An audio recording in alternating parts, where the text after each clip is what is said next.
Man. Let me clear up a couple things that I think people don't understand.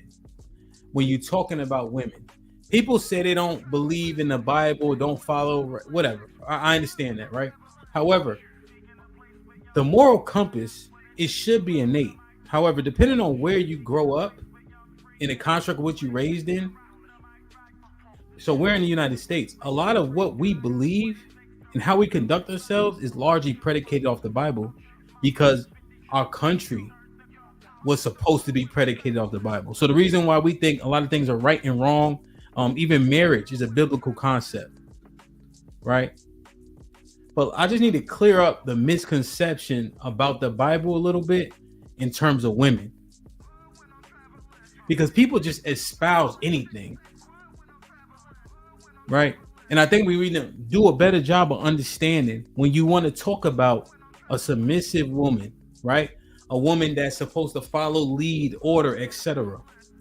You know, we often pop out a Timothy verse, a Corinthians verse, right?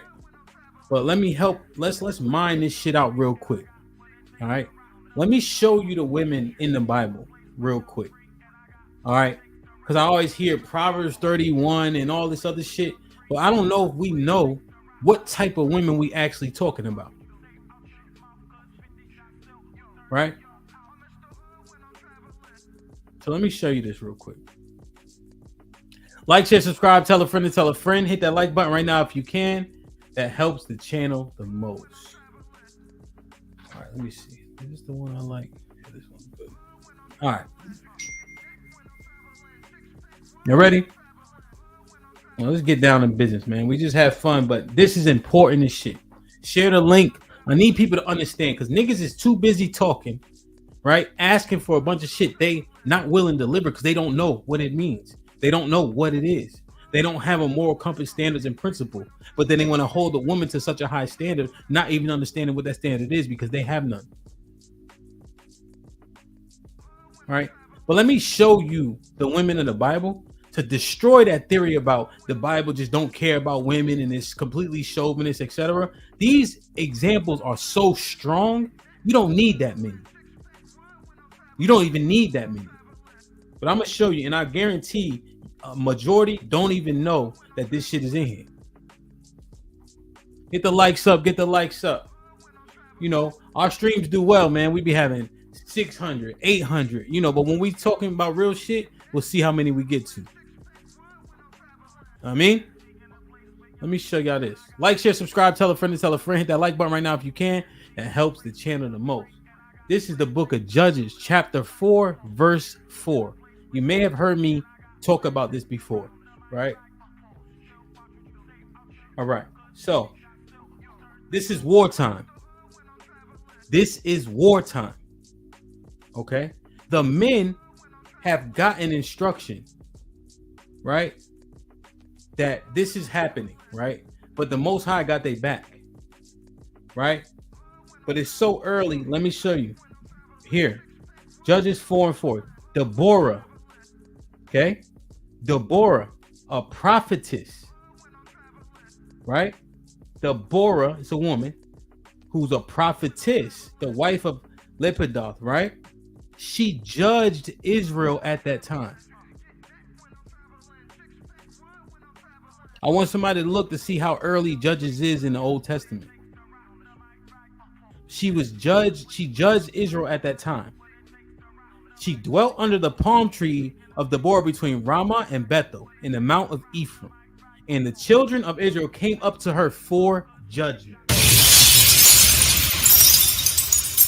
And she sent and called Barak, the son of Abinon, out of Kepedesh Naphtali, and said unto him, Have not the Lord God of Israel, right? So he already got an instruction, like I said, commanded, saying, Go and draw toward Mount Tabor, and take the 10,000 men of the children of Naphtali and the children of Zebulun.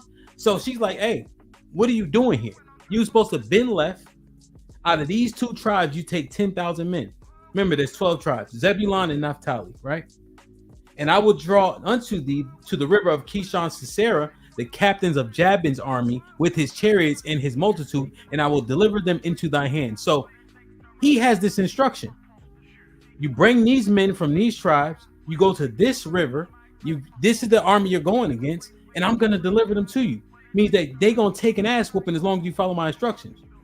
And Barak said unto her, if thou wilt go with me, then I will go. But if thou wilt not go with me, then I will not go. What she said? And I will surely go with thee. Put him in a fucking bedroom. Get him out of here. Come on.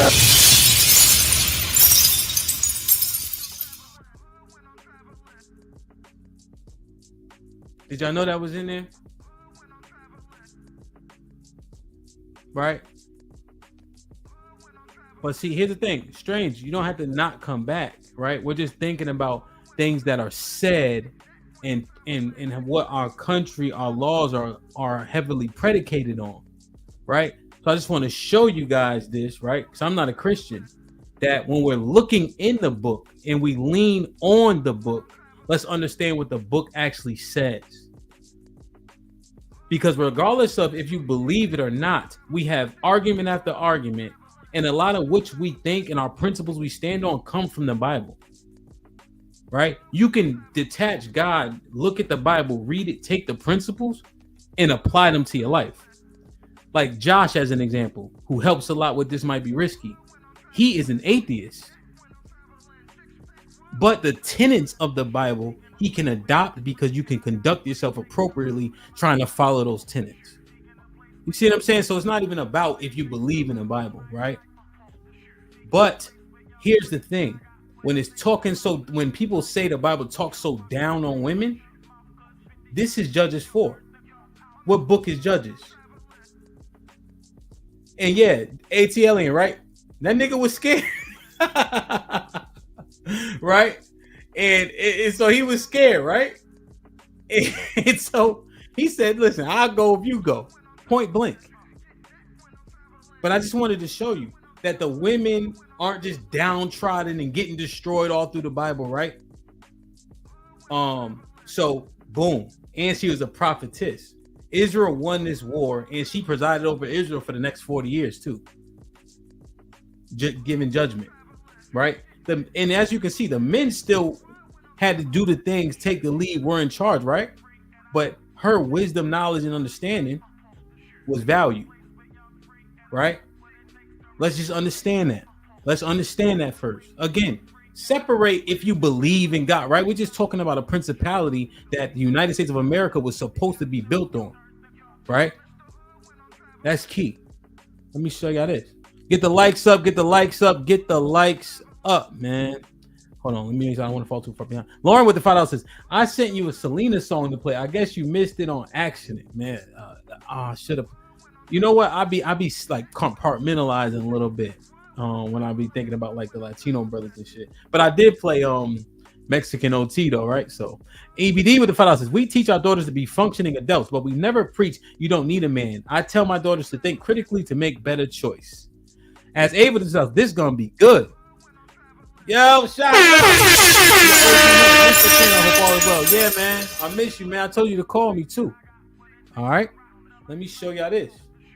Right. So take this walk. You don't have to be a Christian, right, to understand, right, a book, right? Because we often employ it and we take a lot of our principle from it. And it's often used for good and bad to leverage against people's points or to make people's points, but the full understanding is not there. Let me show y'all this. What I want. All right. So this is the book of Judith, right? Let me show you these niggas in the Bible here. Let me see. I think I want chapter 10 now. She rose it. She gave it about one. So look at this. All right. So Israel's again at war, right? They're at war. Okay. I'm just going to expert. I'm going to paraphrase a bit. So Judith, she's a widow, but she's rich. Her husband left her a lot, right? And she's devout. woman to put to the Most High, right? So she approaches the gates of the people in which Israel's at war with. Now, mind you, sorry, my mouse. Hold on, my mouse died. Right, and so look when she comes to the gate. This is what I want to show you guys. And then hold on, give me a second. Okay, so Holofernes is the captain. He's the chief of the army, right? So she approaches the gate by herself. She comes up and took her and asked her, "Where art thou people, and whence comest thou, and where's thou go?" Right? So where you coming from, where you going? And she said, "I am a woman of the Hebrews. I am fled from them, and thou shalt be given you to be consumed." So she fled. She's like going covert, right? Like a spy. "And I am coming before Holofernes, the chief captain of your army, to declare words of truth. I will show him the way whereby I shall go and win the hill country without losing a body or life." So she's doing like in the 300 where that guy showed him that path behind Leonidas and them. She's acting like she's gonna do this, right? Now, watch the men. Now, when the men heard her words and beheld her countenance, right, how beautiful she was, they wondered greatly at her beauty and said unto her, "Thou hast saved thy life, in that thou hast hasted to come down to the presence of our Lord. Now would therefore come to his tent, and some of us shall conduct thee until they have delivered thee to his hands." Right? So they're so wowed by her beauty and how intelligent she is, they're gonna bring her right to the captain's tent. If you cut off the head of the snake, head being Holofernes, I mean, people fall. The leader matters, right? So, my bad, I didn't mean to click that. So where was I? Right here, right? "And when thou standest before him, be not afraid in thy heart, but show him according to thy word, and he will entreat thee well." Right? So they saying, you look how you look and say how you say, he's gonna accept it quick, right? Then look at these niggas. Then they chose out of them 100 men to accompany her and her maid, and they brought her to the tent of Holofernes, right? Now, mind you, he been starting war all over the place. He's ruthless, but she was beautiful and she was smart, and these men melted when they saw her. Okay, she's an Israelite. Okay, let me show you this. All right, so what happens here? She's there for 4 or 5 days, right? And they accept her in. They're giving her food, drink. Her and her maid, you know. They are enamored by her. So now, Holofernes is drunk. All right, this is chapter 13. "Now, when evening was come, his servants made haste to depart. Bagos shut his tent without and dismissed the waiters from the presence of the Lord, and they went to their beds, for they were weary because the feast had been long. And Judith was left alone in the tent with Holofernes lying alone upon his bed, for he was filled with wine." So he drunk as a skunk, right? So she tells her maid to leave out, right? She tells her maid to leave out. She's in there alone. So all went forth, right? Bagos spake to Bagos according to the same purpose. So Bagos and her maid left out. So all went forth. She's in the tent by himself, her and Holofernes. He's drunk as skunk, right? Neither little nor great. Then Judith, standing by his bed, said in his heart, "O Lord of all power, look at this present upon the works of mine hands for the exaltation of Jerusalem," right? Because this is a war that Israel's probably not going to win, right? They're next up. He's been attacking people throughout the area. "For now is a time, help thine inheritance and to execute thine enterprises to the destruction of the enemies which are risen against us." Look what she did. And she came to pillar the bed, which was at Holofernes' head, and took down his fashion from thence, right? So she exposes the top of his head, right? She approaches his bed, hold of his hair of his head, and she said, "Strengthen me, O Lord of Israel, this day." And she smote him twice upon his neck with all her might, and she took away his head from him. So she does all this, right? She does all of this, gets him to where she wants him mentally. He gets drunk as a skunk, and she cuts his head off, brings the head back to her people, And guess what happened? The men praise her, everybody praise her, but she risked herself for her people. And this right here was a turning point in the war that allowed Israel to get the upper hand.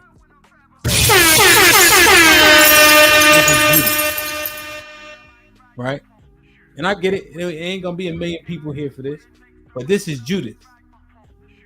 Right? She did all that. Niggas was so swooned because she was beautiful. She got that close to the head general. One level above the king, cut his head off. These are the women of the Bible.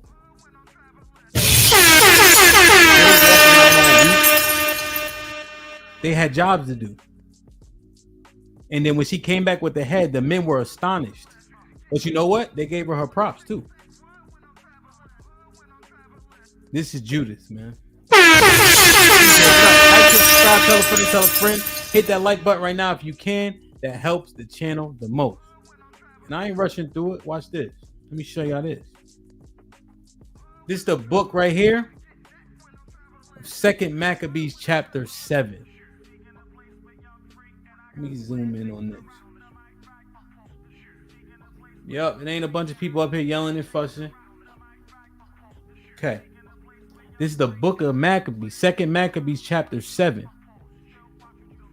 It also came to pass that 7, because look, we got Judith, we got Deborah, right? Let me show you this woman's name. They don't say her name, but let me show you what happened to this group.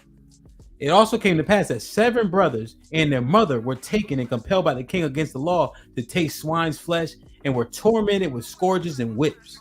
So the king at this time wants them to eat pork, but that's against the law of the Bible. So they absolutely refuse to do so. Right? But one of them spake first, said thus, what wouldest thou ask or learn of us? We are ready to die rather than to transgress the law of our fathers. The king, being enraged, commanded pans and cauldrons to be made hot, which forth being heated, he commanded to cut out the tongue of him that spoke first, and to cut the utmost parts of his bodies, the rest of his brethren and his mother looking on. Now, when he thus was maimed in all his members, he commanded him, yet being yet alive, to brought up to the fire and to be fried in the pan. Right? And as the vapor of the pan was for a good space dispersed, they exhorted one another with the mother to die manfully, saying thus. Right? So there's 7 brothers. He wants them to break the law of God and eat pork. They refuse. You see what happens to the first brother. Cuts out his tongue, cuts up his body, and cooks him. So when the first was dead after this number, they brought the second to make him a mocking stock. And when they had pulled off the skin of his head with his hair, they asked him, wilt thou eat before thou punish throughout every member of thy body? But he answered in his own language and said, no. Wherefore he also received the next torment in order as the former did. So they are torturing these boys one after another, and they are not folding, right? But let me show y'all this. Let me see this. Hold on, where I want to go. So as you can see, it's the 6 brothers, right? They're all going through it. They refuse, right? And they're being killed in front of each other, right? But watch this. But the mother was marvelous above all and worthy of honorable memory. For when she saw her 7 sons slain within the space of the day, she bare it with a good courage because of the hope that she had in the Lord. Right? Let me show you this. So let me paraphrase this, right? Her 7th son. Where is it at? Where I want it. So what happens is her 7th son, the king, he's young, he's a little boy, kind of gives him a way out, so to speak, right? But he doesn't accept it, right? And they want the mom to talk him into not to eating the pork, right? So let me show you. Let me read it because I'm rushing for no reason.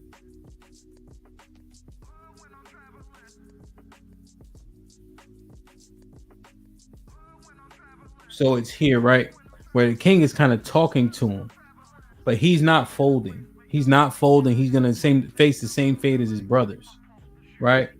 So, yeah, she exhorted everyone under them in their own language, filled with courage and spirits, and stirring up her womanish thoughts with a manly stomach. She said unto them, I cannot tell how ye came into my womb. So she's talking to the boy, the little boy, right? Because they want him to fold and they want her to get him to fold. This is what she tells him. I cannot tell ye came into my womb, for I neither gave you breath nor life, neither was it that formed the members of every one of you. So she's saying, no, I can't take credit for bearing you, right? Because she wants to desensitize just the thought that he's looking at his mom to save him, or looking at his mom as like his savior, or, you know, some type of deity or goddess, right? She's detaching that. She's kind of, how would I say? She's making like the fact that she's his mother not a super highlight. But look what she focuses on. I cannot tell ye came into my womb, for I neither gave you breath nor life, neither was it that I formed the members of every one of you. But doubteth the creator of the world, who formed the generation of man and found out the beginning of all things, will also of his own mercy give you breath and life again, as ye now regard not your own selves for his law's sake.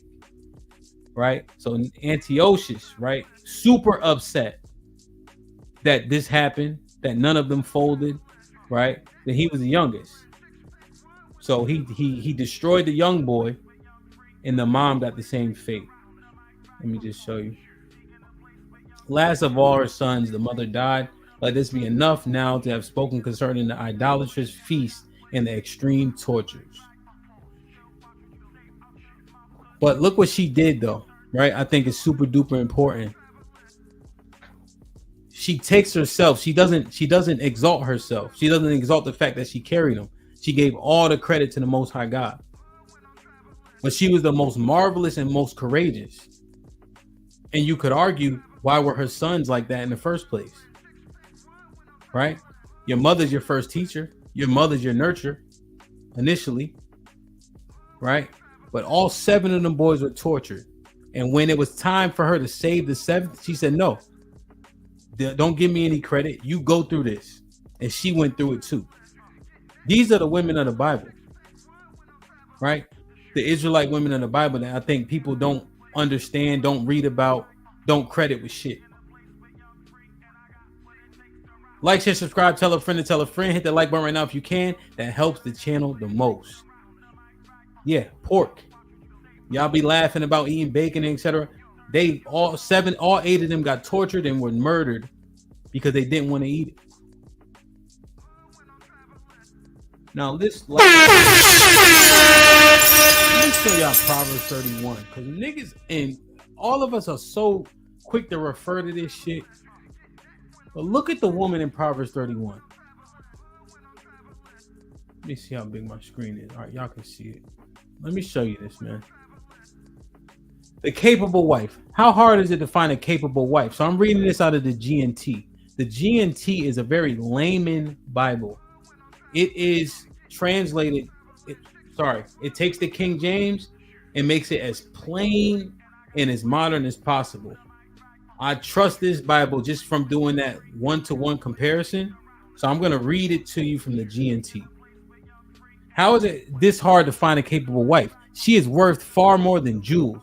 Her husband puts his confidence in her, and he will never be poor. As long as she lives, she does him good and never harm. Very important. She keeps herself busy making wool and linen. Okay, she putting in work, right? Most people will say, yeah, women work in the house. Okay, let's keep going. She brings home food from out the way places as merchant ships do. Okay. She gets up before daylight to prepare food for her family and tell her servant women what to do. She looks, so the context is this is a king and his mom having a conversation. Okay. Right. So these are people of means, right? Where she has servants, but that we can still understand it, right? And we can apply it. She looks at land and buys it with money she has earned. She plants vineyards. Look at this word. Right? The Proverbs 31 woman. And then she immediately invests it back. Right? She is a hard worker, strong and industrious. She knows the value of everything she makes and works late into the night. She spins her own thread and weaves her own clothes. She is generous to the poor and needy. She doesn't worry when it shows because her family has warm clothing. She makes bedspreads and wears clothes of fine purple. Her husband is well known, one of the leading citizens. She makes clothes and belts and sells them to merchants. She's doing a whole lot of working. She is strong and respected and not afraid of the future. She speaks with gentle wisdom. Important. She is always busy and looks after her family's needs. Her children show their appreciation and her husband praises her. He says, many women are good wives, but you are the best of them all. Charm is deceptive and beauty disappears, but a woman who honors the Lord should be praised. Give her credit for all she does. She deserves the respect of everyone. This is Proverbs 31. This is Proverbs 31.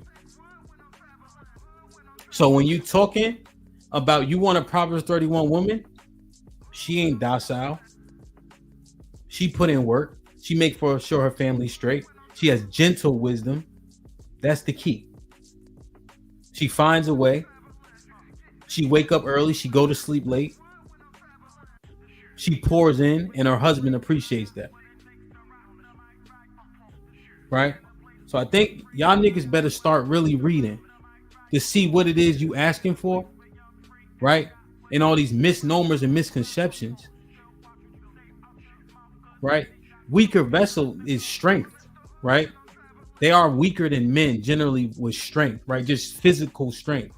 But this is Proverbs 31. The same shit y'all niggas been asking for. But I bet the first time niggas read it is when I read it to you. Women too. People don't be reading.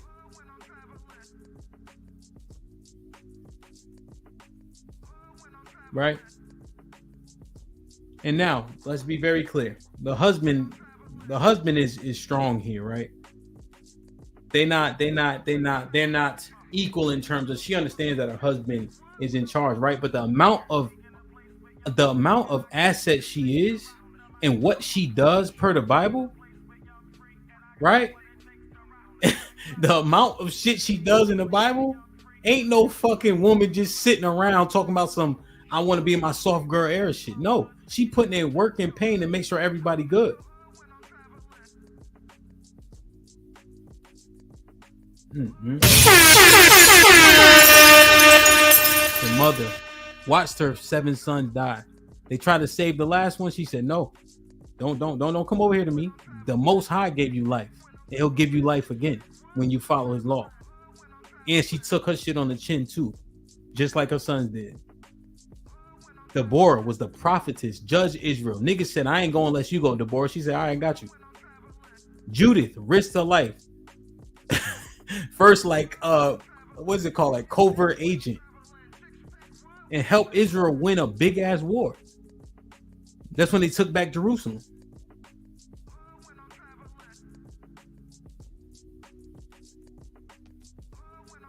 Just want y'all to see, man.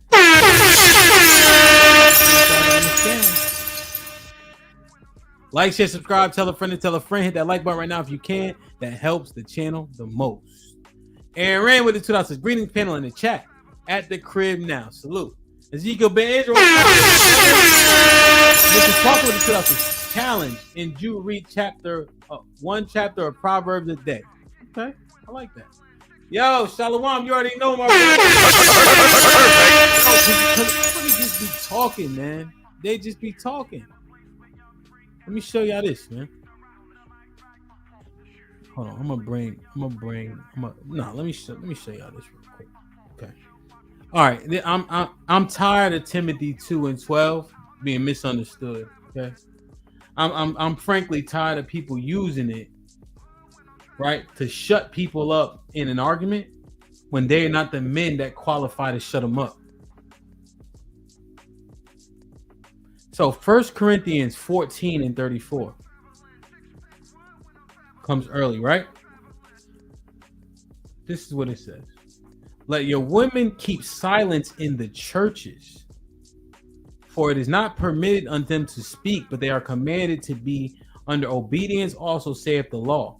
And if they will learn anything, let them ask their husbands at home, for it is shame for women to speak in church. What's the context? What type of men are they around, right? And then what's the main man they lean on to get proper understanding? But this is what this is referring to. So when you read Timothy, these churches, the church of Corinth, Timothy is heading down to Asia Minor, which is not an easy task to go get the Israelites from down there, right? So he's telling them what they need to do in the church of Corinth specifically, because also in the church of Corinth, they were dealing with a lot of adultery, a lot,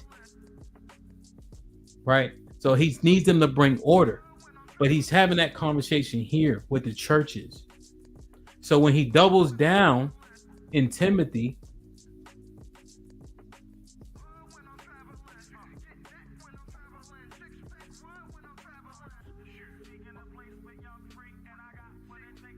right? Let the women learn in silence in all subjection. Remember, he's giving Timothy instruction. But I suffer not a woman to teach, nor usurp authority over the man, but to be in silence. For Adam was first formed in Eve, and Adam was not deceived, but the woman being deceived was in transgression. Notwithstanding, she shall be saved in childbearing if they continue in faith and charity and holiness and sobriety. But the context, right? You want to get two witnesses. We have 1 Corinthians, we have Timothy. Right, that's why he's saying learn. So he's talking about when they're conducting services, what is the order of those services?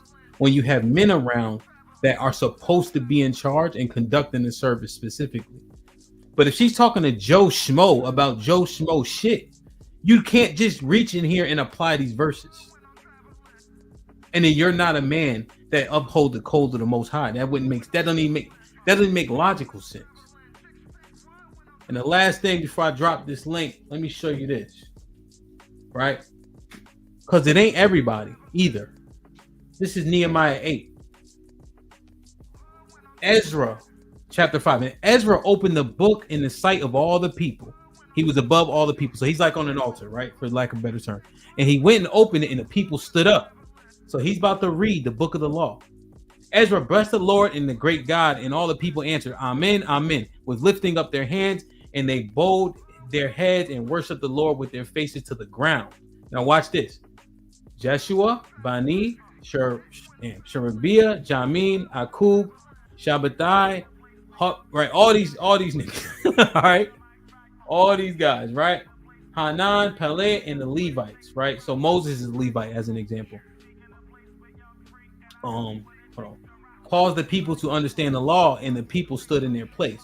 So it's specific and select men here, right? So they read in the book of the law of God distinctly. So they read it word for word and gave the sense. So they discerned, they let the people who are laymen up here, everybody else, say, this is what this means, right? And cause them to understand the reading. And cause them to understand the reading. They don't read one verse and just fucking talk. They read the book of the law distinctly, and it's select men and the priest of the Most High. So it ain't all men talking about, well, I'm a nigga per 1 Timothy. No, it's the qualified men that have that leverage. All the congregation bowed and stood up when these men were about to talk. Okay? I just want to make sure y'all understand. Like, share, subscribe, tell a friend to tell a friend. Hit that like button right now if you can. That helps the channel.